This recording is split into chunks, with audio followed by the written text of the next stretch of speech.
Hello, boys and girls. My name is Lauren. I'm a book and publishing strategist as well as a traditionally published author, and I'm here to talk to you about how the heck publishers make their money. Now, I feel like this is going to be of particular interest to those of you out there who are interested in the business side of books. I know I certainly am. Now, this was actually inspired by a Substack article recently written by Kathleen Schmidt. Her Substack is called Publishing Confidential. It's really, really awesome. I love it. She knows her stuff. It's incredibly informative, especially if you like the publicity and business side of books. That's kind of her bread and butter. I love it. Can't recommend her stuff enough. Let's just kind of get into how publishers make their money, what the general process is like, things you got to know, real life examples. So let's just dive right into it. There are really 3 different types of publishing. There's traditional, hybrid, and self or indie publishing. I am mostly going to be focusing on traditional publishing, and basically what that is the author pitches their book to an agent, and that alone can take years. And then when an agent decides, yeah, I think I'd like to represent this author and this piece that they're working on, they use their connections and try to connect their manuscript to different publishers to buy, to acquire. So basically it's author pitching to agent, pitching to publishers. That's pretty much how traditional publishing works. Now, the appeal of traditional publishing for authors mostly is that it's free, which is really nice. And there's a lot of social credibility and prestige that can come with being traditionally published. Readers don't care where you've been published, but people in the industry, and maybe if you have a business where you're using a book as a marketing tool, the name that you publish under might hold a little bit of weight. So it's free, there's social proof and credibility. However, there are a few cons, which is that it can take well over a year to get your book published. And something that you might not know is that it can easily cost between 4 and 5 figures for a book to be produced, for a book to be published, because there are costs associated with editing. Editing alone can cost thousands of dollars. There are costs with design work, book cover design work, interior layout design. There are costs when it comes to production, physically printing and making the book. There are costs when it comes to marketing and distribution. There's costs for literally everything. If you're going to submit to an award or submit for trade reviews, or if you want to get recognized by hiring out a PR firm or doing a lot of marketing, paid advertising, that all costs money. It can very, very easily stack up. So this begs the question of how the heck are authors able to afford to publish books in the first place, especially if they're publishing books, making books for thousands or even tens of thousands of authors, depending on their size. How's that even possible? Well, I will tell you. Here is the general process. Step 1 is a publisher is going to acquire a new book. If they're a small press, they might not necessarily acquire it through an agent. Sometimes the author can pitch a book themselves to a small press. That's what I did. Otherwise, they're going to acquire the book from the agent. Your agent is your representation. They have the contacts, they have the connections, they know the business. The agent is going to be their person of contact. So they acquire a book, and depending on the book, depending on the author, this can mean a couple different things. If you are a debut author, the publisher is going to see this as more of a risk, because who knows what kind of writing history you have? Who knows what your success timeline looks like? Who knows if this thing is really going to be a hit? They're going to be relying on trends. They're going to be relying on your platform. Anything that might help drive sales, especially if you're lesser known. If you're a debut author, if you're publishing your first book and you're really wanting to go big, traditionally published with a big house, they're going to see you as a higher risk because they don't know how well this book is going to do. That's why a lot of bigger publishers opt into publish books written by celebrities, written by influencers, written by industry experts, people who have a lot of credibility already, prestige already, a large platform. And I will say, an asterisk next to the whole platform thing, I feel like this is being challenged a little bit because I know that with publishing, a lot of it is a numbers game. How big is your platform? If you have 200,000 followers on Instagram or 200 subscribers on YouTube, those are 200 potential people that might buy your book.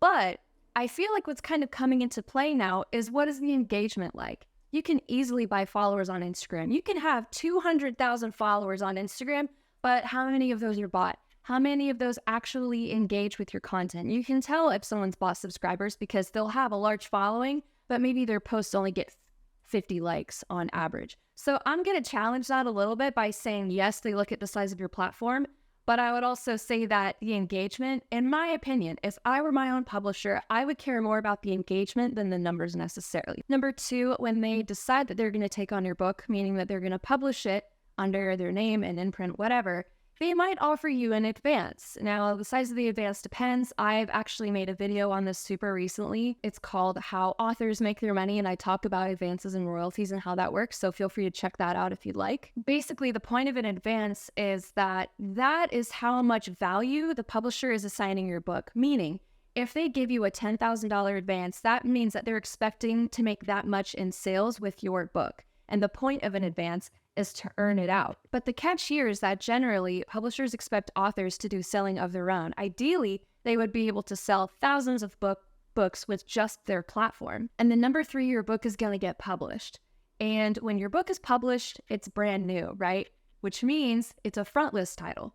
And front list titles are basically books that are that are less than 12 months old. They're babies. They're brand new. They're on like the center tables and the front tables on Barnes & Noble. They're on the front shelves of your library. They're brand new. They're front list titles. Now let's say you launch this book and it ends up doing really well. Normally what happens is you launch a book, meaning that you market it prior to publication in hopes of driving up sales by the time it's released. Usually what happens is you have a surge in sales and then it drops off and then it kind of teeters down the rest of the time, which supports the statistic that on average, books in the US in their lifetime sell between 250 and 500 copies.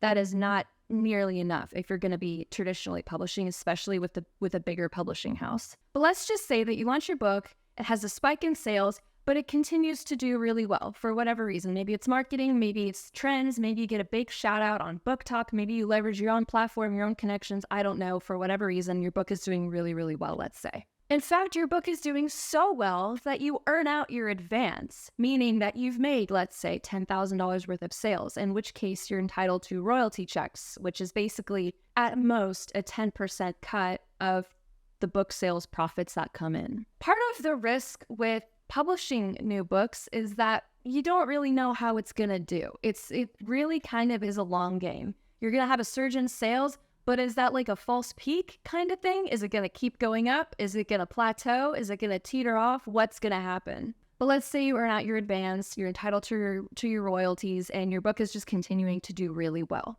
In fact, over the next year, it continues to do well.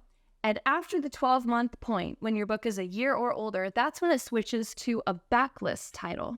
And backlist titles are what make publishers their money. There are so many backlist titles that continue to do well. For example, Where the Crawdads Sing by Delia Owens. You have Atomic Habits by James Clear. You have Red, White, and Royal Blue by Casey McQuiston. You have The Handmaid's Tale when it was adapted into a TV series. That book is decades old, but it continues to do really well. That's the goal for pretty much every publisher, is when they acquire your book, they're really hoping that your book is going to make them the money in the long term. That your book is going to be a long-term investment for them, that they're going to continue to receive their ROI, their return on investment, from your book. Now, I recently read a book called A People's Guide to Publishing by Joe Beal, I believe, and it's basically how to create your own publishing house. I'm not planning on doing that, but I read that book because I wanted to get more of a deeper dive into like how the business of publishing works in general. And there's a really interesting statistic that caught my eye that totally supports all of this, which is that 95% of a publisher's revenue comes from 5% of their releases. But that statistic, though, which, by the way, this book came out in 2018, so it's recent enough, but it's so interesting. And I feel like that kind of supports this whole thing for how publishers make their money, with a lot of it riding on their backlist sales. So let's talk about some real life examples of how this works. I'm gonna pick on Delia Owens just because her book has been wildly successful. It was initially released in August of 2018. It became a Reese's Book Club pick the next month in September of 2018. There was a film adaptation that was released in July of 2022. And since its release about 5 years ago, it's sold over 12 million books globally. That is so much more. Hold on, let me do some math. That's 6 times more than Jeanette McCurdy's book, I'm Glad My Mom Died, which by the way, very recently transitioned over to a backlist title. I think it's been about a year since it was released at the time of my making this video. Delia Owens. She wrote The Wildly Successful Where the Crawdads Sing. Her book was accepted for publication by G.P. Putnam Sons, which is an imprint of Penguin Random House. And then that publisher most likely gave her an advance just because she's published books before, she's got a strong reputation, she's had media attention before. Let's say that they gave her a sizable advance. What that is, I have no idea.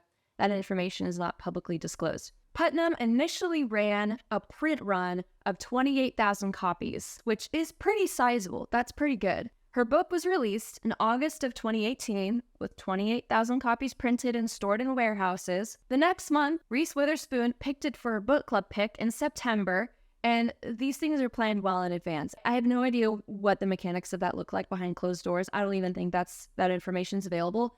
I would imagine that there's an agent or a representative of some kind that like talks with their team on the back end. They must have connections or something. But it was chosen as Reese's book club pick in September of 2018, a month after its release. A year goes by, and by August 2019, 1 year after it's released, it moves to backlist title status. And by this point, it's sold roughly 1 million copies, which is exponentially more than that initial print run of 28,000 copies. So Delia Owens' publisher, G.P. Putnam & Sons, which is an imprint of Penguin Random House, now relies on the sales of that book in order to fund their new frontlist titles, which are the new releases that come out from Penguin Random House. There's going to be seasons of dips in sales. There's going to be seasons of increases in sales.